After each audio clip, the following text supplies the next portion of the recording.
This is Steffen Schmidt for InsiderIowa.com. I'm watching the presidential polls as we get closer and closer to November. And what we're seeing is President Obama is gaining in the polls, and Mitt Romney is kind of stuck, and in some cases is slipping slightly. And so there is a discussion about how important that is, whether in fact this is deadly for Mitt Romney, that he should be at least competitive and possibly doing better in the polls. And so let me comment on that just for a couple of minutes. I'm not so interested in the national polls where Obama and Romney are pretty close. I mean, they're almost tied.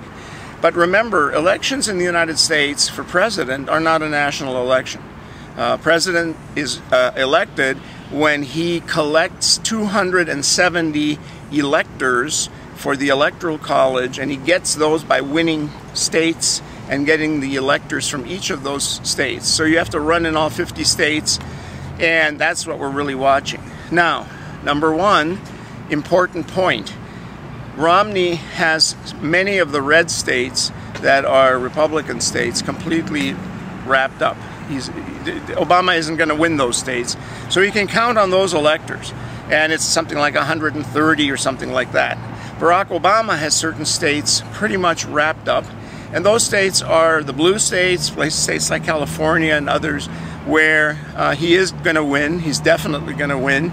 And so they're not even campaigning very much there. They're going there to raise money and maybe give a speech or two, but not campaigning very hard.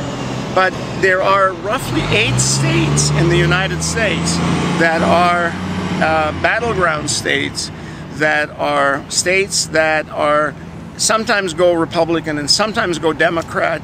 They are the crucial states that both Obama and Mitt Romney are campaigning in and hoping to win. And in those states, which include states like Florida and Virginia and Ohio and Colorado and Nevada, in those states we're watching the polls, and what's very interesting is that Barack Obama is doing very well in most of those battleground states.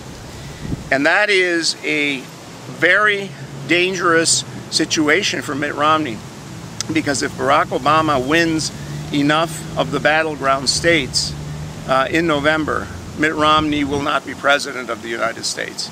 And in some cases, in Ohio, for example, and even in Iowa, we're seeing Obama ahead by much more than the margin of error, which is usually 4% in these polls. In Iowa, in one of the polls, Obama was ahead by 8%.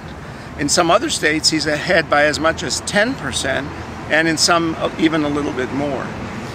So that is a very interesting development. And now, instead of the question, can Romney win the election in November, one of the questions is this going to be a landslide election?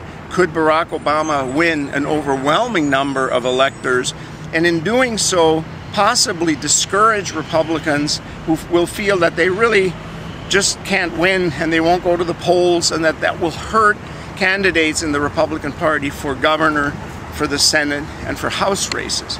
So we're in a very interesting new moment in presidential politics 2012, and that is that we are seeing a gap beginning to grow between the two contenders. And watch that carefully, think about it, and listen to what Republicans are saying, especially Republican pundits, which, to my surprise, many of the Republican campaign leaders and managers of other campaigns seem very pessimistic about Mitt Romney's chances.